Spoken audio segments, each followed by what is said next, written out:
Are you bored with Allah? Are you tired of the Qur'an?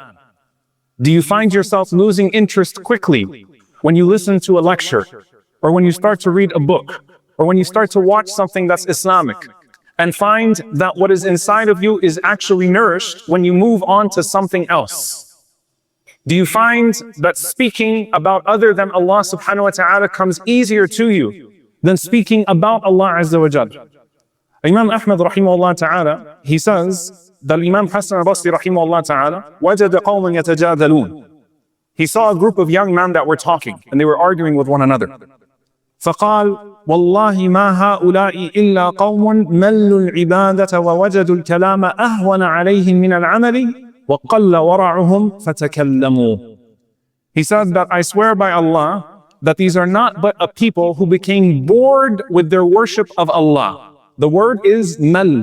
They became bored with their worship of Allah. And because they became bored of their worship with Allah, they found it easy to talk about everything else.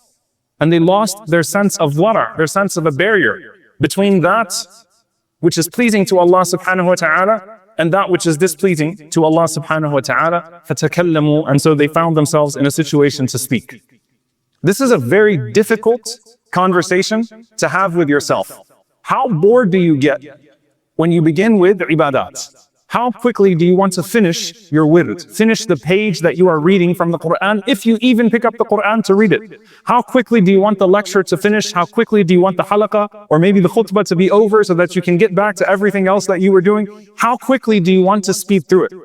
And many times when we talk about halul ibad, the state of the slaves of Allah subhanahu wa ta'ala, and their consistency in worship, we speak about it in terms of worshiping Allah subhanahu wa ta'ala in hardship and ease. In hardship and ease. Because وَمِنَ النَّاسِ مَنْ يَعْبُدُ اللَّهَ عَلَى حَرْفٍ. There are people that worship Allah on an edge. If things are good, they worship Allah. If things are bad, then they forsake that relationship with Allah subhanahu wa ta'ala. But pay attention to the first words of Ubadah ibn Samit radiyallahu ta'ala anhu, when he mentions the bay'ah to the Prophet sallallahu alaihi wasallam when he came to Medina, the pledge to the Messenger of Allah sallallahu alaihi wasallam when he came to Medina. قال رضي الله تعالى عنه بايعنا رسول الله صلى الله عليه وسلم على السمع والطاعة في اليسر والعسر والمنشط والمكره. Amazing words that he chooses. We took a bay'ah with the Prophet sallallahu alaihi wasallam to hear and obey in good times and in bad times, what we usually talk about in terms of consistency with ibadah. But then he said, وَالْمَنْشَطِ وَالْمَكْرَهِ, when we feel energetic and when we feel tired. That's an incredible usage of words, because if you only worship Allah when you feel like it, you will spiritually be bankrupt. The same way that if you say, I'll only work when I feel like it, I'll only go to my job when I feel like it, I'll only do this when I feel like it. Sometimes, even if you don't feel like it, you still do it, because that is how you grow your nafs. The same way that you grow your body with exercise, right? You sometimes will lift weights, you'll sometimes work out even when you don't feel like it, because the goal is something you deeply aspire to. So just because you have an off day doesn't mean that you ever become disconnected from the ultimate goal. Likewise, the bay'ah they took to the Prophet sallallahu alaihi wasallam, Ya Rasulullah, we will be there with you at Salatul Fajr every day, no matter what battle you call us to, no matter what infaq, what spending you call us to, no matter when you tell us to fast, no matter what you tell us to remember Allah with, we will be there and we will show up in the masjid of the Prophet sallallahu alaihi wasallam every single time you call us to what it is. And the Deen was not a Deen of predictability as the seerah was unfolding. Allah Azza wa Jal was legislating in real time. Now you no longer pray Salatul Dhuhr and Asr and Isha with 2 rak'ahs. Allah just made them 4 rak'ahs. Now Ramadan has become mandatory upon you. You have to fast the whole month of Ramadan. Now you can't give fidyah. You can't give something in place of fasting if you can still fast, if you're healthy and capable. You have to do that. Now the mushrikeen are attacking from this direction. You have to stand up and go there. It was a religion that was coming down in real time. And they had in their minds, whatever we are asked to do, Rasulullah sallallahu alaihi wasallam will find us with energy and ready to do whatever it is that is ahead of us. And so it created a beautiful culture in the companions of the Prophet sallallahu alaihi wasallam. Aisha radiyallahu ta'ala anha, she says, أن النبي صلى الله عليه وسلم كان يحتجز حصيرا بالليل فيصلي ويبسطه بالنهار فيجلس عليه. These small elements of context are actually important. She said that the Prophet ﷺ had a mat that he used to pray on at night.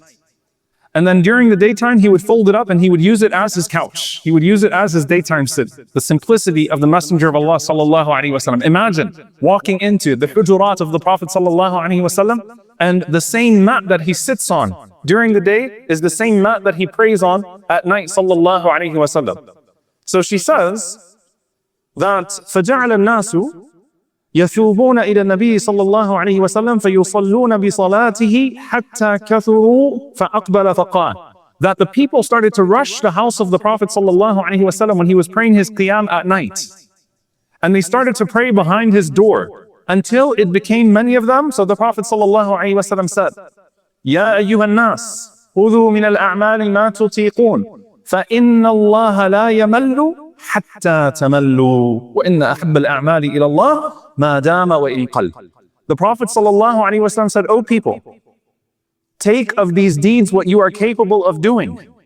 Allah will not tire of your worship until you tire of worshiping Him. And the most beloved of deeds to Allah are the consistent ones, even if they're small. This is not what Allah wants from you, but look at the spirit. Can you imagine Allah Azza wa Jal looking at the Sahaba crowding the door of the Prophet ﷺ, trying to keep up with his qiyam, trying to pray like he prayed? And as Hudayfa radiallahu ta'ala anhu said, that I had a bad thought when I prayed qiyam with the Prophet ﷺ to forsake him in his sujood because it was too long. It was too long, even on Hudayfa radiallahu ta'ala anhu. And the Prophet ﷺ is saying, Inna Allah la yamallu hatta tamallu. Allah will not become tired of your worship until you become tired of your worship. And there are so many narrations of the same type. There's one narration where the Prophet ﷺ comes out to the masjid and he finds that there's a rope that is hanging in the masjid. And Zainab radiallahu ta'ala anha, when he asks, what is this for? They say, this is for Zainab, al-Mu'mineen, that she hangs onto this in her qiyam. When she starts to get sleepy, she holds onto it. And the Prophet ﷺ says, take it away. Inna Allah la yamallu hatta tamallu. He uses the same expression, ﷺ. Allah will not tire of your worship until you tire of your worship. Jabir radiallahu ta'ala anhu has another narration that marra Nabi sallallahu alayhi wa sallam, the Prophet ﷺ walked and wara'a rajul yusalli. He saw a man that was praying in the middle of the day. And he moved past him sallallahu alayhi wa sallam, and he came back later on and he saw him in the same place, exhausted. And the Prophet sallallahu alayhi wa sallam said to him, Inna Allah la yamallu hatta tamallu. Look, this is not the point of worship, to push yourself to that point to where you don't even know what you're saying anymore, to where you're physically just exhausting yourself to a point where you no longer can bear. Aisha radiallahu ta'ala anha, she says that there was a woman that visited me one day in my house. And the Prophet sallallahu alaihi wasallam entered the house. فقال من هي? Who is she? قالت فلانة لا تنام. So and so, and she doesn't sleep at night. And she mentioned the salah. فذكرت من صلاتها. She mentioned that she prays all night. And the Prophet ﷺ said, no, don't praise that. إِنَّ اللَّهَ لَا يَمَلُّ حَتَّى تَمَلُّ. Allah will not tire of you until you tire of Him. But wait a minute, doesn't this contradict the initial day'ah? That you're supposed to push yourself, whether you're energetic or whether you're tired? You see, you are dealing with a Rabb. لَا تَأْخُذُهُ سِنَةٌ وَلَا نَوْمٌ. Allah Azza wa Jal never tires. Allah Azza wa Jal never becomes drowsy. Allah subhanahu wa ta'ala never loses sight of His ibad. And you're dealing with a Rabb who is Rahman and Rahim and Shakur. He loves to see you trying. And when the point of that ibadah is defeated because you've gone too far, then the Prophet ﷺ says, pull it back. But what's amazing about this expression of the Messenger of Allah ﷺ is he used the exact same expression with a person in the opposite situation. Who's the person in the opposite situation? رَجُلٌ يَشْرَبُ الْخَمْرِ. A man who was drinking alcohol. And he would drink alcohol and then he would come and he'd say, Ya Rasulullah, if I repent to Allah, will Allah subhanahu wa ta'ala forgive me? He said, yes. If I sin and I drink alcohol again, will He punish me? Yes. And then if I repent again, will He forgive me? Yes. And then if I sin again, will He punish me? Yes. And then if I repent again, will He forgive me? Yes. Until the Messenger of Allah sallallahu alaihi wasallam said to him, Inna Allah la yamallu hatta tamallu. La yamallu min al-maghfirah hatta tamallu min al-istighfar. Allah will not tire of forgiving you until you tire of seeking forgiveness from Him. It's the opposite situation. One person who's exerting himself in tahajjud, the other person who's struggling with a sin. The same message from the Messenger of Allah sallallahu alaihi wasallam. Allah Azza wa Jal never tires. That's actually the point. He never tires. But you have to push yourself. And you have to exert yourself. And you have to show him that you want him, subhanahu wa ta'ala. Look at how Allah Azza wa Jal describes the munafiqeen. إِذَا قَامُوا إِلَى الصَّلَاةِ قَامُوا كُسَالَى يُرَاءُونَ النَّاسِ. Pay attention. وَإِذَا قَامُوا إِلَى الصَّلَاةِ قَامُوا كُسَالَى. When they get up to pray, they drag their feet. Lazy.